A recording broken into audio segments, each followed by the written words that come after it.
Musyawarah Provinsi Perwosi Aceh tahun 2026 yang berlangsung di Aula Dharma Wanita Persatuan Aceh menetapkan Nyonya Mukarramah Fadlullah sebagai Ketua Perwosi Aceh masa bakti 2026 hingga 2030 secara aklamasi.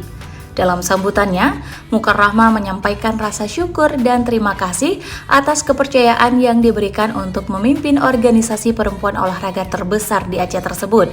Ia menegaskan, amanah yang diterimanya akan dijalankan dengan penuh tanggung jawab, keikhlasan, dan komitmen untuk memajukan Perwosi Aceh. Pada kesempatan itu, Mukarramah juga menyampaikan penghargaan dan apresiasi kepada Ketua Perwosi Aceh periode 2022 hingga 2026, Dr. Insinyur Diah RT Idawati MT, beserta seluruh jajaran pengurus atas dedikasi dan pengabdian mereka dalam membangun serta mengembangkan Perwosi Aceh selama ini.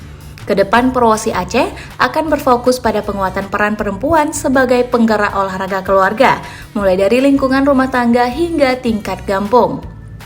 Sejumlah program unggulan juga telah disiapkan, diantaranya Senam Inong Aceh di setiap kampung, Family Fun Walk di Blang Padang, serta lomba tari kreasi bernuansa olahraga bagi remaja putri dan kaum ibu.